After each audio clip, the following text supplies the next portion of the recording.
योगी समाधि नमो हरिहंताण नमो सिद्धाण नमो आयर्याण नमो गच्छायाण नमो लोईशब्शाण चत्तारि मंगल हरिहंता मंगल सिद्धा मंगल साहु केल्वी पंडित धम्मो मंगल चत्तारि हरिहंता सिद्धा साहु केवली पंडित धम्मो चत्तारि शरणं प्रपद्यामि हरिहंते शरणं प्रपद्यामि सिद्धे शरणं प्रपद्यामि साहु शरणं प्रपद्यामि केवली पंडितं धम्मं शरणं प्रपद्यामि। बोलो देवादिदेव आदिनाथ भगवान जिन शासन नायक महावीर स्वामी की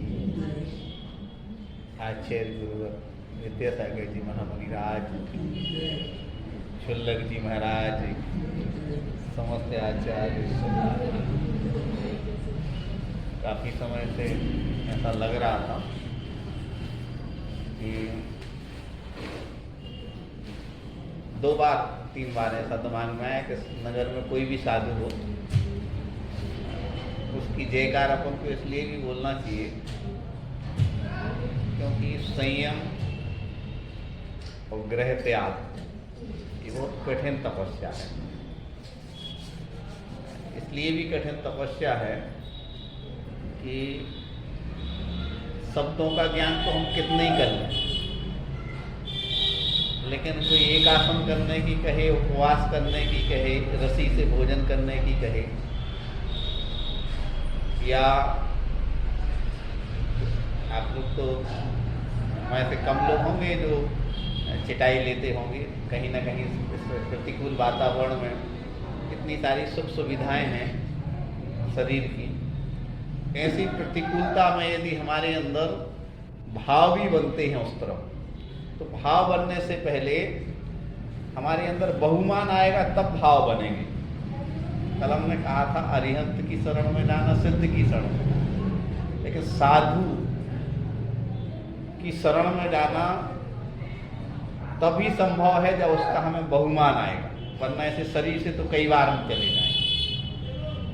साहु का अर्थ होता है जिसमें अरहंत भी शामिल हैं, आचार्य भी शामिल, वो अरिहंत नहीं, आचार्य भी शामिल हैं, उपाध्याय भी शामिल हैं और साधु भी शामिल, तीनों हैं साहु। और साधु की शरण में शायद जाना बहुत कठिन तपस्या है। क्यों कठिन तपस्या है? क्योंकि वहाँ देखो अरिहंत भगवान आपको देख के वैसे बोलते नहीं, कहीं कुछ कहेंगे नहीं, ज़्यादा होगा तो उनकी दिव्य तो नहीं करेगी। सिद्ध भगवान भी क्या होंगे उनकी जब, लेकिन साधु परमेष्ठी ऐसे परमेष्ठी के हो सकता है तो उनसे बोल के कुछ कहते हैं तो बड़ा कहना चाहिए कि कोई बोले नहीं तब तो ठीक है, अपन अपने हिसाब से चलते रहेंगे।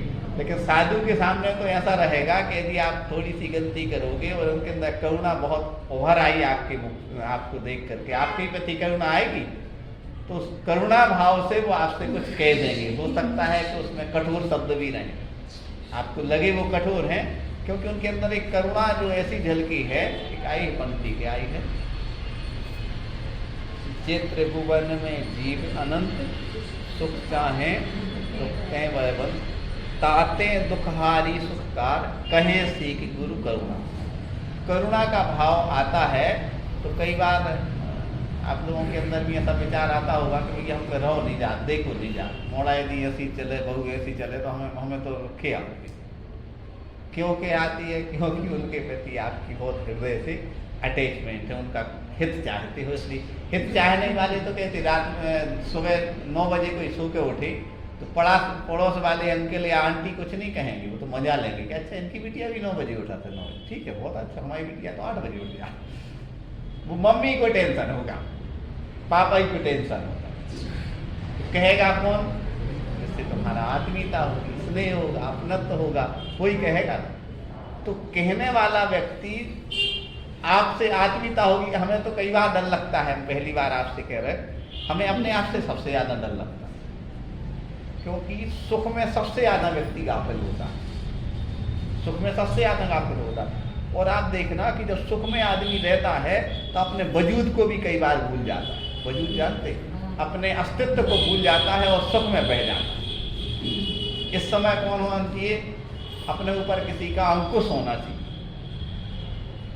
यदि आप साधु हो तो आचार्य का सामने अंकुश या प्रजापित, यदि आप श्रावक हो तो घर में बड़े बुजुर्गों, श्रावक तो घर में रहने वाले बड़े लोगों का अंकुश होना चाहिए। यदि अंकुश नहीं है तो निरंकुश होने में आपको देरी नहीं लगेगी, बहुत ज़्यादा। पर आपको हम अभी ये सोच रहे थे कि हमें सबसे ज़्यादा डर लगता है तो अपने आप से डर लगता है, क्योंकि इस शरीर की और इस मन की अनादिकाल की ऐसी प्रवृत्तियां हैं कि जैसे ही पुण्य कर्म का उदय आता है और पुण्य कर्म के उदय में आदमी ऐसा सोचता है कि हम सही चल रहे हैं। तुम सही नहीं चल रहा, तुम्हारा शुभ कर्म का उदय है इसलिए तुम सही चल रहे। ऊपर अपने ऊपर बैठने वाला बुंदेलखंडी में कर रहे, बहुत गुस्सा उठे दादी को, मम्मी को, धरती धरे रहे मतलब धरती धरे रहे मतलब यथार्थ में जियो। आज का हमें पूरा ये लग रहा है कि हम मतलब कल भी हम सोच रहे थे, आज हमें अच्छा कि हमें अपने आप से जब डर लगता है तो लगता है कोई हो जो हमें डांटे, फटकारे, हमें लाइन पर लगाए। क्योंकि जैसे ही दिमाग चलने लगता है आदमी का और थोड़ा पैसा आने लगता है तो बच्चे भी कह देते मम्मी पापा शांत करो, आप कहीं नहीं जाना, कह देते। लेकिन उस समय बच्चों को पता नहीं है कि बेटा अभी तुम्हारे इंद्रिय पुष्ट हैं, काम कर रहा है, दिमाग चल रहा है, 10-50-1 लाख रुपये महीना कमाने लगे हो तो अपने आप को योग्य समझने लगे हो। लेकिन सच्ची बात तो ये है कि जो बुजुर्ग हैं वो आपके अहित की नहीं कहेंगे, आपके हित की कहेंगे। अभी समझ में नहीं आएगा, बाद में आपको लगेगा कि आदमी आज भी तो सही है। इसलिए यदि कोई व्यक्ति डांटने वाला है तो अपन अपने आप को भाग्यशाली समझ। पहले के समय में कल हमें अच्छा संस्मरण सुनाया भैया ने, तो आज कल क्यों अभी हम पिछले 13-14 दिन पहले हम कह रहे थे श्रद्धांजलि सभा में, लोग दुखी इसलिए हैं कि लोगों ने उपकारों को भूल गए, इसलिए दुखी है। बड़े बुजुर्ग अपने से 1 महीने की कोई बड़ा है उसकी बातों को अपन ने नजरअंदाज कर दिया है, उसकी बातों को अपन ने सोच लिया, इसीलिए तो दुखी है।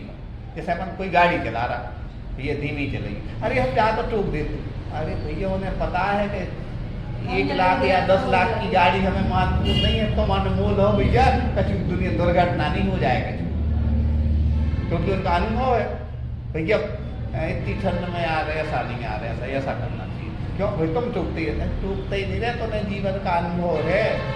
पहले के समय में समाज में बहुत ऐसा वातावरण था, यदि थोड़ी सी गलती हो रही बड़े बुजुर्ग लोग बहुत चिंतित रहते थे कि ये ठीक नहीं है भैया, यानी ऐसा नहीं होना। और लड़का ही समझा तुम कहा पीछे पड़े तो उनको भाग बोल, उनको भाग भैया लेकिन ऐसा अच्छा नहीं है। क्यों? क्योंकि उन्हें समाज और घर परिवार की क्या है चिंता। बता रहे थे कितना गजब का संस्मरण सुनाया था, यदि आपकी आज्ञा हो तो हम सुना दें संस्मरण।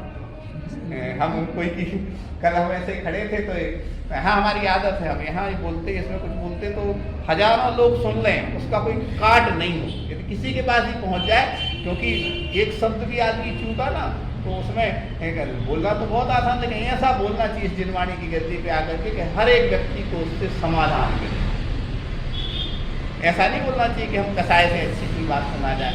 तो कल सुना है कि मतलब ऐसा संयोग बना हो कि विवाह होगा और बड़े बुजुर्गों को मालूम नहीं चला होगा, लड़के लोगों ने क्या किया होगा, विवाह में एक ऐसी सब्जी बना दी जो मतलब उस हिसाब से भक्ष्य नहीं मानी जाती। मान लो मतलब भट्टे की सब्जी किसी ने बना दिया, आलू की सब्जी बना दी। अब तो उसके आलू भट्टे के बगैर पपन नहीं होते भैया, खैर छोड़ो, हमें उससे कुछ नहीं है, दुख सुख अपने हाथ में है, बना दी भैया। और बड़े बुजुर्गों को पता नहीं पला होगा घर वालों जैसा भी रहा हो। अब ये समाज का जो समझदार लोग बुजुर्ग लोग आए, उन्होंने देखा, ऐसा कहते कि थाली में लग गई थी वो सब्जी, चलो ये सब्जी तो अलग करवाओ पूरी थालियों से। जब वो विवाह में तब समाज में सुख था साहब, 80-80, 90-90, 100 साल तक सहज में जीते थे, इतनी हजारों में बीमारियां नहीं आती थी, इतने नाटक चीटक नहीं होते थे जो आजकल होने लगे। क्यों? क्योंकि संस्कार थे, नियंत्रण था, खान पान पे एक आदमी का सोच था, मर्यादाएं थी। तो इसलिए सुखी थे लोग।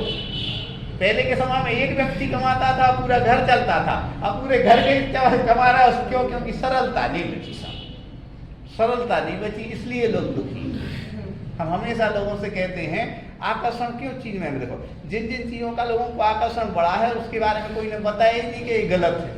जैसे कोई कह दे, जैसे उदाहरण के रूप में अपन कुल, यानी कोई बड़े कुल में पैदा हो जाए तो क्या बड़े कुल में कोई पैदा हो गया तो बड़ा माना जाता? बिल्कुल नहीं माना जाता। वैसे कुल के संस्कार हो तब माना जाता। कोई बड़ी जाति में पैदा हो गया तो भी कोई बड़ा हो जाता नहीं। ये तो भ्रम है आदमी का। बड़े बुजुर्ग अच्छे से जानते थे। ऐसा बुंदेलखंडी में कहते थे लोग, मतलब ये कैसा कुलच्छी पर, कुलच्छी कहने लगते थे, कुलच्छी भैया जो कुल को लजाने वाला ऐसा कहने लगते थे लोग। क्यों? ऐसा नहीं, गाली आली नहीं देते थे, मतलब इस कुल के जो संस्कार हैं वो आगे नहीं बढ़ा रहा है, बल्कि उन संस्कारों को क्या कर। अब आजकल ऐसी बातें करो तो लोगों को लगने लगता है कि ये बात है, लेकिन आज भी इन सब चीजों का महत्व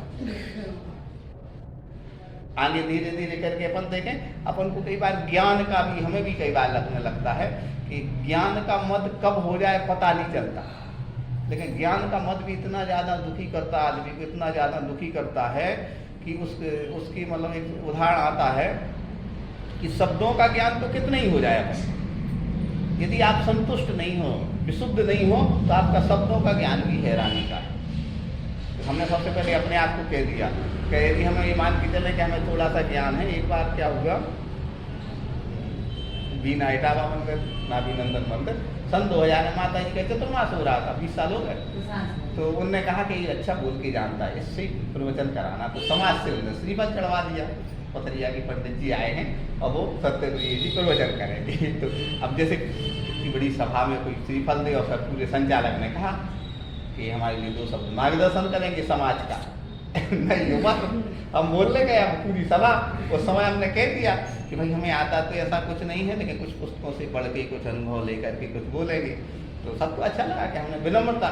माता जी ने ऊपर जाकर के कहा कि देखो समाज में अधिकांश लोग ये सोचते हैं कि कितने ग्रंथों का अध्ययन किया, कि देखते हैं सामने वाले, तो अपनी विनम्रता को कई बार लोग समझ नहीं पाते। लेकिन आपकी बात अच्छी रही, आपने तो विनम्रता बताई, लेकिन विनम्रता को कई बार लोग क्या समझ लेते हैं, दीनता समझ लेते हैं। लेकिन सच्चे अर्थों में आपको बताएं, धीरे धीरे करके आदमी को बताएं कि ज्ञान यदि आपके लिए है तो वो विनम्र होगा ही होगा, जब तो सही ज्ञान।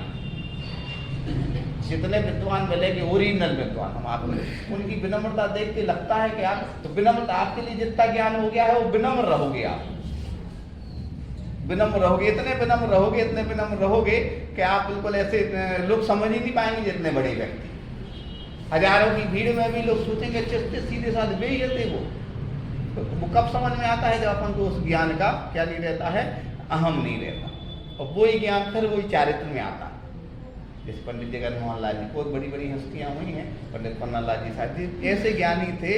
इन लोगों के ज्ञान के बारे में कहें कि मतलब कोई विषय पर तुरंत वो उस विषय पर, तो ऐसी विनम्रता का है तो ज्ञान। इसके बाद क्या होता है, खुद जाति। धन का मत तो हमने आप लोगों से चर्चा की थी। कभी धन का मत तो इसलिए भी नहीं करना चाहिए, आपको बताएं कि धन के मत से और सारी बुराइयां आ जाती हैं। जैसे दो पैसा आए ना जेब में तो फिर और भी बहुत सारी ऐब आ जाती हैं। तो धन उतना ही भगवान देना जितना कि हमें ऐबों से बचाए। हम तो कह रहे करोड़ों रुपए भी आ जाए, यदि ऐब नहीं है तो वो करोड़ों रुपए फायदे के हैं, और यदि ऐब नहीं है तो ऐब है तो धन का भी मद नहीं होना चाहिए। इसके बाद हम तो बुआ बैठी सामने, हम उदाहरण सुनाते रहे। हमारे एक रिश्तेदार थे, ब्रिटिश के रूप में चौथराम में एडमिट हुए वो, और कहते हैं कि डॉक्टर लोगों ने कह दिया कि अब इनके लिए तो कुछ नहीं हो सकता, 36 घंटे से ज़्यादा नहीं जीते। तो सब लोगों ने कहा कभी भी कर दो, ये भी कर दो, अमेरिका से डॉक्टर आ जाए, ले आ जाए। तो चौथराम का डॉक्टर कह रहा था कि आप पैसे की बार बार बात नहीं करें, यदि पैसे से बचाते होते जीव को तो इसको हम भूल के पिलाते। ये सेंटेंस थे किसके, डॉक्टर के। तो धन का मद, काय का मद भैया? एक एग्जाम्पल देते हैं। अब कई बार क्या होता है, रूप का मत। ये रूप का मत तो आप लोग अच्छे से जानते हो, खैर जो बहुत सीलवान लोग रहते हैं, ये तो बिल्कुल ये चमड़ी अलग हो जाए ना, चमड़ी। एक बार कोई ने हमसे प्रश्न किया, किसी बच्चे ने क्लास में, और एक प्रोग्राम में गए थे कि आपको दुनिया में सबसे सुंदर कौन लगता है? तो हमने कहा हमें तो अपनी माँ लगती है। तो कल हमने भाव था, पंक्ति सुनाई हमने कि जब भी मुझे कोई रूप सुंदर नहीं लगता, मेरा अंतर्मन कहता तुम्हें रूप देखना ही नहीं आता। जब भी मुझे कोई रूप सुंदर नहीं लगता, तब मेरा अंतर्मन कहता मुझे तुझे रूप देखना ही नहीं आता। माँ कैसी भी हो, शिशु बालक को सुंदर लगती है। माँ काली हो, एक आंख हो, नहीं हो, कुबड़ी, कैसी हो, माँ कैसी भी हो, शिशु बालक को सुंदर लगती है। और शिशुपन की निर्मल दृष्टि ही सम्यक दृष्टि। जो सम्यक दृष्टि जीव होगा वो उसके चरित्र को देखेगा, उसकी निर्मलता को देखेगा, उस विशुद्धि को देखेगा, उसके उपकार को देखेगा, इस चमड़ी को नहीं देखेगा। आप पहले लोग बैठे हैं, यदि आप सर्च करें तो एक ऐसा कहना नहीं कि उनमें हो सकता है उनका खान पान हमें पता नहीं क्या है। अभी एक और प्रश्न लौकिक क्षेत्र में आया कि और लौकिक क्षेत्र में बहुत सुंदर व्यक्ति को लगता, हमने कहा ओबामा थे ना, तो एक दिन खूब हंसी हुई, लेकिन जब उसकी डिटेल बताई, हमको उनकी पत्नी मिशेल ओबामा बहुत सुंदर लगती है, हमें दुनिया में सबसे सुंदर लेडीज है। तो इतने लोग हंसे, क्योंकि वो काली भी हैं, उनकी आंख भी अलग टाइप की है, दांत भी बाहर निकले हैं, बाल भी ठीक नहीं है, मतलब देखने में लगेंगे कुरूप लगेंगे। नहीं, ओबामा एक प्रधान राष्ट्रपति हुए अमेरिका। अब लोगों को लगा कि अच्छा भाई इतनी बदसूरत हो और आपको सुंदर लगी। हमने कहा आपको उनके बारे में पता नहीं, गुण होंगे उनके अच्छे। पूरे वर्ल्ड के दुनिया के 20% बच्चे जो अनाथ हैं, असहाय हैं, वो बहुत हजारों मतलब बच्चों के लिए ऐसा क्या करती हैं, उनकी गार्जियन हैं, वो उनकी सेवा करती हैं, उनको पढ़वाती हैं, उनकी ऐसी व्यवस्था करती हैं, अनाथ वो चलाती हैं, बहुत सेवा के कार्यों में लगी रहती है। राष्ट्रपति है ना, उसने हाथ जोड़े थे कि आप हमें मतलब स्वीकार करें, जो भी ऐसा रहा, उन्होंने उसको बहुत कई बार टाला था। कहने का भाव, शरीर से कोई सुंदर नहीं होता, सुंदर होता है आचरण से, सोच से, गुणों से। और ये बात दुनिया नहीं समझती। ये दुनिया ये समझ रही है कि यदि हम अच्छे दिख रहे हैं, अच्छी गाड़ी में घूमे हैं, अच्छे कपड़े पहन रहे हैं, तो लोग आकर्षित, बिल्कुल आकर्षित। अच्छे लोग तो कभी आकर्षित होंगे ही नहीं। क्यों नहीं होंगे आकर्षित? क्योंकि आपके व्यक्तित्व से प्रभावित नहीं होंगे, आपके चरित्र से प्रभावित होंगे। अचैसी देखो, अचैसी के मुख से अभी तक ऐसा कहते किसी भी माता बहन का नाम नहीं निकला। क्यों नहीं निकला? क्योंकि उन्हें मालूम है कि सील की जो विशुद्धि रहती है, वो सील की विशुद्धि अपने सोच, चिंतन और विचारों से आती है। उसमें इतनी आभा आती, इतनी चमक आती है कि आपका व्यक्तित्व भगवान सामने बैठे 18 या सील के 2 सूत्र का पालन करते हैं। तो आपको जो ये सेंटेंस हमेशा दिमाग में रखना चाहिए कि कोई यदि आपके रूप से आकर्षित हो रहा है, मतलब वो अच्छा नहीं है, अपना नहीं है। लेकिन ये बात पूरी दुनिया में ऐसी निकाल दी जाए तो 99% लोग तो नाराज होंगे, अरे हमारे लिए आकर्षित नहीं होते। क्यों नहीं होते? क्योंकि उनको तो ऐसा लगता है ये सही है, लेकिन सही स्वरूप तो बाद में समझ में आता। जब आप बीमार पड़ जाओगे ना, कई महीनों की लंगन हो जाएगी, जब आपको पलटी आएगी, जब सामने कोई खड़ा है, वो है आपको चाहने वाला, वो है सही आपका प्रेम करने वाला। ये जो हमने कैंसर हॉस्पिटल में देखा कि एक 32-33 साल की वो पत्नी थी और 33 साल का पति था।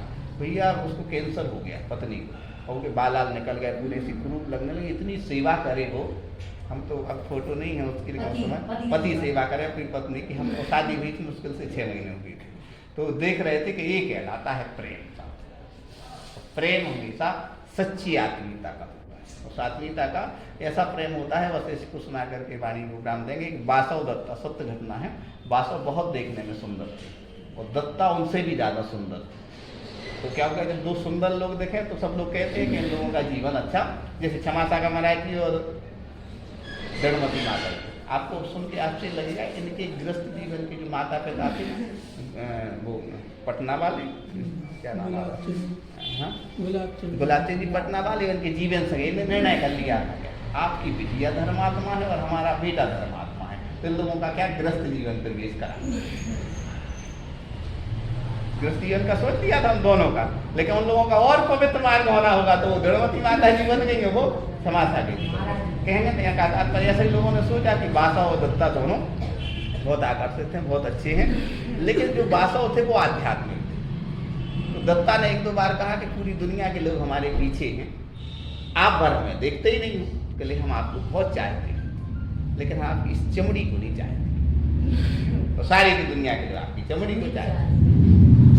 उन्हें लगा कि यार मैं ठेस हो गई। आखिरी में कहते हैं कि उन्होंने कहा कि जब आपको जरूरत होगी हम आपके साथ आएंगे। वो कहते हैं दत्ता के लिए 6 महीने के 1 साल के अस्पताल में गलना कुष्ठ रोग हो गया, एक कोठरी में उनको डाल दिया गया, हजारों लोग जो उनके पीछे थे उनके साथ कोई नहीं था।